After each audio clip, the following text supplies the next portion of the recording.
Welcome back to my YouTube channel. ನಾನಿವತ್ತು dot and key ಅವರ sunscreen review ಮಾಡ್ತಾ ಇದ್ದೀನಿ. Newly launch mango detan gel sunscreen ಕೂಡ ಇದೆ ನನ್ನ ಹತ್ರ. ಎಲ್ಲ ಸನ್ಸ್ಕ್ರೀನ್ ಕೂಡ ನಾನು ಯಾವ ಥರ ಇದೆ ಅಂತ ಹೇಳ್ತೀನಿ ಒಂದೊಂದಾಗೇನೆ. ಫಸ್ಟ್ ಇವರ ವಿಟಮಿನ್ ಸಿ ಮತ್ತೆ ಇ ಸೂಪರ್ ಬ್ರೈಟ್ ಸನ್ಸ್ಕ್ರೀನ್. ಇದರಲ್ಲಿ SPF 50 ಇದೆ, PA 4+ ಇದೆ. ಹಾಗೆ ಇದು ಬ್ರಾಡ್ ಸ್ಪೆಕ್ಟ್ರಮ್ ಕೂಡ. ಸಿಸಿಲಿಯನ್ ಬ್ಲಡ್ ಆರೆಂಜ್ ಇದರಲ್ಲಿ ಇರೋದ್ರಿಂದ ಇದು ನಮ್ ಸ್ಕಿನ್ ಅಲ್ಲಿ ಕೊಲಾಜಿನ್ ನ ಬೂಸ್ಟ್ ಮಾಡಿ ಸ್ಕಿನ್ ನ ಎನರ್ಜೈಸ್ ಆಗಿ ಮಾಡುತ್ತೆ. ಈ ಸನ್ಸ್ಕ್ರೀನು ಆಲ್ ಸ್ಕಿನ್ ಟೋನ್ ಅವ್ರು ಕೂಡ ಸೂಟ್ ಆಗುತ್ತೆ. ಮತ್ತೆ ಈ ಸನ್ಸ್ಕ್ರೀನು ಫ್ರೇಗ್ರೆನ್ಸ್ ಫ್ರೀ ಸನ್ಸ್ಕ್ರೀನ್ ಆಗಿರುತ್ತೆ. ಅದೇ ರೀತಿಯಾದಂತಹ ಫ್ರೇಗ್ರೆನ್ಸ್ ಇರೋದಿಲ್ಲ ಇದರಲ್ಲಿ. ಇದು ಅಂತ ಅಲ್ಲ, ಇವರ ಎಲ್ಲಾ ವೇರಿಯಂಟ್ ಅಲ್ಲೂ ಅಷ್ಟೇ ಫ್ರೇಗ್ರೆನ್ಸ್ ಫ್ರೀನೇ ಇರುತ್ತೆ. ಯಾವುದು ಕೂಡ ಫ್ರೇಗ್ರೆನ್ಸ್ ಇರೋದಿಲ್ಲ. ಕೆಲವರಿಗೆ ಫ್ರೇಗ್ರೆನ್ಸ್ ಇಷ್ಟ ಆಗೋದಿಲ್ವಲ್ಲ, ಅಂಥವ್ರಿಗೆ ಈ ಸನ್ಸ್ಕ್ರೀನು ತುಂಬಾ ಇಷ್ಟ ಆಗುತ್ತೆ. ಈ ಸನ್ಸ್ಕ್ರೀನ್ದು ಟೆಕ್ಸ್ಚರ್ ನೋಡ್ಬೋದು, ರನಿ ಟೆಕ್ಸ್ಚರ್ ತರ ಇದೆ. ಈ ಸನ್ಸ್ಕ್ರೀನು ನಮ್ಮ ಫೇಸ್ ಮೇಲೆ ನೀಟಾಗಿ ಬ್ಲೆಂಡ್ ಆಗುತ್ತೆ, ಆದರೆ ಒಂದು ಸ್ವಲ್ಪ ಟೈಮ್ ತಗೊಳುತ್ತೆ.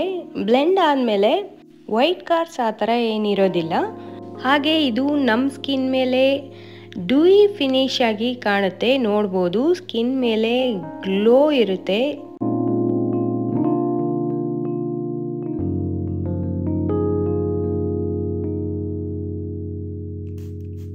ನನ್ನ ಫೇಸ್ ಮೇಲೆ ವಾಟರ್ ಸ್ಪ್ರೇ ಮಾಡ್ಕೊಳ್ತಾ ಇದ್ದೀನಿ. ಈ ಸನ್ಸ್ಕ್ರೀನು ವಾಟರ್ ರೆಸಿಸ್ಟೆಂಟಾ ಅಲ್ವಾ ಅಂತ ಚೆಕ್ ಮಾಡೋದಕ್ಕೆ. ನೋಡ್ಬೋದು ಈ ಸನ್ಸ್ಕ್ರೀನು ರಿಮೂವ್ ಆಗ್ತಾ ಇಲ್ಲ, ಅಂದರೆ ಇದು ವಾಟರ್ ರೆಸಿಸ್ಟೆಂಟ್ ಸನ್ಸ್ಕ್ರೀನ್. ಝೂಮಲ್ಲಿ ನೋಡ್ಬೋದು ಯಾವ ಥರ ಕಾಣಿಸ್ತಾ ಇದೆ ಸ್ಕಿನ್ನು ಅಂತ ಅಂದ್ಬಿಟ್ಟು. Next blueberry hydrate barrier repair sunscreen. ಇದರಲ್ಲಿ ಕೂಡ SPF 50 PA 4+ ಇದೆ. ಮತ್ತೆ ಈ ಸನ್ಸ್ಕ್ರೀನ್ ಅಲ್ಲಿ ಹೈಲರಾನಿಕ್ ಆಸಿಡ್ ಮತ್ತೆ 5+ ಸೆರಮೈಡ್ಸ್ ಇದೆ. ಹೈಲರಾನಿಕ್ ಆಸಿಡ್ ನಿಮ್ಗೆಲ್ಲ ಗೊತ್ತಿರೋ ಹಾಗೇನೆ ನಮ್ ಸ್ಕಿನ್ ನ ಹೈಡ್ರೇಟ್ ಆಗಿ ಇಡುತ್ತೆ. ಸೆರಮೈಡ್ಸ್ ನಮ್ ಸ್ಕಿನ್ ನಲ್ಲಿರುವಂತಹ ಮಾಯಿಶ್ಚರ್ ನ ಲಾಕ್ ಮಾಡಿ ನಮ್ ಸ್ಕಿನ್ ಬ್ಯಾರಿಯರ್ ನ ರಿಪೇರ್ ಮಾಡೋದಕ್ಕೆ ಹೆಲ್ಪ್ ಮಾಡುತ್ತೆ. ಈ ಸನ್ಸ್ಕ್ರೀನ್ ಆಲ್ ಸ್ಕಿನ್ ಟೋನ್ ಅವರು ಕೂಡ ಸೂಟ್ ಆಗುತ್ತೆ.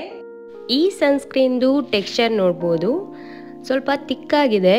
ಇದು ನಮ್ಮ ಸ್ಕಿನ್ನಲ್ಲಿ ಬ್ಲೆಂಡ್ ಮಾಡುವಾಗ ಮೆಲ್ಟ್ ಆಗಿ ಬ್ಲೆಂಡ್ ಆಗೋಗುತ್ತೆ, ಫಾಸ್ಟಾಗಿ ಕೂಡ ಬ್ಲೆಂಡ್ ಆಗುತ್ತೆ. ನೀವೇ ನೋಡ್ಬೋದು ಎಷ್ಟು ಫಾಸ್ಟಾಗಿ ಬ್ಲೆಂಡ್ ಆಗ್ತಾ ಇದೆ ಅಂತ ಅಂದ್ಬಿಟ್ಟು.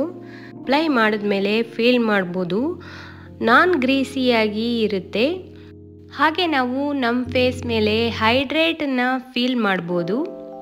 ಈ ಸನ್ಸ್ಕ್ರೀನ್ನ ಕೂಡ ವಾಟರ್ ರೆಸಿಸ್ಟೆಂಟಾ ಅಲ್ವಾ ಅಂತ ಚೆಕ್ ಮಾಡೋಣ. ನೋಡ್ಬೋದು ನನ್ನ ಫೇಸ್ ಮೇಲೆ ವಾಟರ್ ಸ್ಪ್ರೇ ಮಾಡ್ಕೊಂಡಿದ್ದೀನಿ. ಈ ಸನ್ಸ್ಕ್ರೀನ್ ಕೂಡ ರಿಮೂವ್ ಆಗ್ತಾ ಇಲ್ಲ. ಇದು ಕೂಡ ವಾಟರ್ ರೆಸಿಸ್ಟೆಂಟ್ ಸನ್ಸ್ಕ್ರೀನ್. ನೆಕ್ಸ್ಟ್ ನೋಡ್ಬೋದು ಮ್ಯಾಂಗೋ ಡಿಟಾನ್ ಜೆಲ್ ಸನ್ಸ್ಕ್ರೀನ್. ಸಮ್ಮರ್ಗೆ ಅಂತ ನ್ಯೂಲಿ ಲಾಂಚ್ ಮಾಡಿರುವಂತಹ ಸನ್ಸ್ಕ್ರೀನ್ ಇದು. ಇದು ಕೂಡ ಫ್ರೇಗ್ರೆನ್ಸ್ ಫ್ರೀ ಸನ್ಸ್ಕ್ರೀನ್ ಏನೇನೆ. ಈ ಸನ್ಸ್ಕ್ರೀನ್ ಅಲ್ಲಿ SPF 50 PA 3++ ಇದೆ. ಈ ಬೇರೆ ಸನ್ಸ್ಕ್ರೀನ್ಗಳು 4+ ಇದೆ, PA ಇದು ಮಾತ್ರ 3++ ಇದೆ. ಇದರಲ್ಲಿ ಅಲ್ಫಾ ಆರ್ಬುಟಿನ್ ಮತ್ತೆ ನಯಾಸಿನಮೈಡ್ ಇದೆ. ಅಲ್ಫಾ ಆರ್ಬುಟಿನ್ ನಮ್ ಸ್ಕಿನ್ ನ ಲೈಟ್ ಮಾಡೋದಕ್ಕೆ ಹೆಲ್ಪ್ ಮಾಡುತ್ತೆ. ಹಾಗೆ ನಯಾಸಿನಮೈಡ್ ಕೂಡ ನಮ್ ಸ್ಕಿನ್ ಅಲ್ಲಿ ಇರುವಂತಹ ಟ್ಯಾನ್ ಡಾರ್ಕ್ ಸ್ಪಾಟ್ ನ ರೆಡ್ಯೂಸ್ ಮಾಡೋದಕ್ಕೆ ಹೆಲ್ಪ್ ಮಾಡುತ್ತೆ.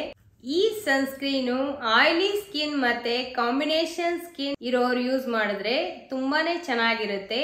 ನಾರ್ಮಲ್ ಸ್ಕಿನ್ ಅವ್ರು ಕೂಡ ಯೂಸ್ ಮಾಡಬಹುದು. ಈ ಸನ್ಸ್ಕ್ರೀನ್ದು ಟೆಕ್ಸ್ಚರ್ ನೋಡ್ಬೋದು, ಲೈಟ್ ಆಗಿ ರನಿ ಟೆಕ್ಸ್ಚರ್ ಆಗೇ ಇದೆ. ಈ ಸನ್ಸ್ಕ್ರೀನ್ ಬೇಗ ಕೂಡ ಬ್ಲೆಂಡ್ ಆಗುತ್ತೆ ಫೇಸ್ ಮೇಲೆ. ನೋಡ್ಬೋದು ಯಾವ ಥರ ಇದು ಫಾಸ್ಟಾಗಿ ಬ್ಲೆಂಡ್ ಆಗುತ್ತೆ ಅಂತ ಅಂದ್ಬಿಟ್ಟು. ಇದು ಆಯಿಲ್ ಫ್ರೀ ಆಗಿರೋದ್ರ ಜೊತೆಗೆ ನಮ್ಮ ಫೇಸ್ ಮೇಲೆ ಅಪ್ಲೈ ಮಾಡಿದ್ಮೇಲೆ ಫೀಲ್ ಮಾಡ್ಬೋದು ನಾನ್ ಸ್ಟಿಕ್ಕಿ ಮತ್ತು ನಾನ್ ಗ್ರೀಸಿಯಾಗಿ ಇರುತ್ತೆ. ಈ ಸನ್ಸ್ಕ್ರೀನ್ನ ಕೂಡ ವಾಟರ್ ರೆಸಿಸ್ಟೆಂಟಾ ಅಲ್ವಾ ಅಂತ ಚೆಕ್ ಮಾಡೋಣ. ನೋಡ್ಬೋದು ನನ್ನ ಫೇಸ್ ಮೇಲೆ ವಾಟರ್ ಸ್ಪ್ರೇ ಮಾಡ್ಕೊಂಡಿದ್ದೀನಿ. ಈ ಸನ್ಸ್ಕ್ರೀನ್ ರಿಮೂವ್ ಆಗ್ತಾ ಇಲ್ಲ, ಅಂದರೆ ಈ ಸನ್ಸ್ಕ್ರೀನ್ ಕೂಡ ವಾಟರ್ ರೆಸಿಸ್ಟೆಂಟ್ ಸನ್ಸ್ಕ್ರೀನ್. ಅಂದಹಾಗೆ ಈ ಸನ್ಸ್ಕ್ರೀನ್ ನ್ಯಾಚುರಲ್ ಫಿನಿಶ್ ಕೊಡುತ್ತೆ ನೋಡ್ಬೋದು. ಹಾಗೆ ಇದು ಅಲ್ಟ್ರಾ ಲೈಟ್ ಕೂಡ. ಅಂದಹಾಗೆ ಈ ಸನ್ಸ್ಕ್ರೀನ್ ಸ್ಟಿಕ್ ಇದು ಮೇಕಪ್ ಮೇಲೆ ಯೂಸ್ ಮಾಡ್ಬೋದು, ರೀಅಪ್ಲೈ ಮಾಡೋದಕ್ಕೆ ಕೂಡ ಯೂಸ್ ಮಾಡ್ಬೋದು ಯಾವಾಗ ಬೇಕಾದ್ರೂ. ಇದು ಕ್ವಾಂಟಿಟಿ 20 ಗ್ರಾಮ್ಸ್ ಬರುತ್ತೆ ಇದರಲ್ಲಿ. ನೋಡ್ಬೋದು ಆಲ್ಮೋಸ್ಟ್ ನಾನು ಒಂದು ಅರ್ಧದಷ್ಟು ಖಾಲಿ ಮಾಡಿದ್ದೀನಿ. ಅಪ್ಲೈ ಮಾಡೋದಕ್ಕೆ ಅದಕ್ಕೆಲ್ಲ ತುಂಬಾನೇ ಚೆನ್ನಾಗಿ ಅಪ್ಲೈ ಆಗುತ್ತೆ. ಮೇಕಪ್ ಮಾಡಿದ್ರು ಕೂಡ ಅದ್ರ ಮೇಲೆ ನಾವು ಇದನ್ನ ಯೂಸ್ ಮಾಡ್ಬೋದು. ಸ್ಟಿಕ್ಗೆಲ್ಲ ಅಂಟ್ಕೊಳ್ಳೋದಿಲ್ಲ ಮೇಕಪ್. ಆದ್ರೆ ಇದರಲ್ಲಿ ಒಂದು ಮೈನಸ್ ಪಾಯಿಂಟ್ ಏನಂದ್ರೆ ಅರ್ಧ ಖಾಲಿ ಆದ್ಮೇಲೆ ಅಪ್ಲೈ ಮಾಡೋದಕ್ಕೆ ಹೋದ್ರೆ ನೋಡ್ಬೋದು ಈ ತರ ಆಗುತ್ತೆ. ಇದರಿಂದನೇ ಆಚೆಗಡೆ ಬಂದ್ಬಿಡುತ್ತೆ. ಪ್ರಾಡಕ್ಟು ಫುಲ್ಲು ವೇಸ್ಟ್ ಆದಂಗೆ ಅಂತ ಅನ್ಸುತ್ತೆ. ಅದೇ ನನಗೆ ಇಷ್ಟ ಆಗಲಿಲ್ಲ. ಓಕೆ ಫ್ರೆಂಡ್ಸ್, ಈ ವಿಡಿಯೋನ ನಾನು ಇಲ್ಲಿಗೆ ಮುಗಿಸ್ತಾ ಇದ್ದೀನಿ. ನಿಮಗೆಲ್ಲ ಈ ವಿಡಿಯೋ ಇಷ್ಟ ಆಗಿದೆ ಅಂತ ಅನ್ಕೊಳ್ತಿದ್ದೀನಿ. ನಿಮ್ಗೇನಾದರೂ ಇಷ್ಟ ಆಗಿದ್ರೆ ಲೈಕ್ ಮಾಡಿ, ಶೇರ್ ಮಾಡಿ. ಮತ್ತೆ ನಮ್ಮ ಚಾನಲ್ನ ಇನ್ನೂ ಯಾರ್ಯಾರು ಸಬ್ಸ್ಕ್ರೈಬ್ ಮಾಡ್ಕೊಂಡಿಲ್ವೋ ಅವರೆಲ್ಲ ಪ್ಲೀಸ್ ಸಬ್ಸ್ಕ್ರೈಬ್ ಮಾಡ್ಕೊಳ್ಳಿ. ಬಾಯ್, ಮತ್ತೆ ಸಿಗೋಣ.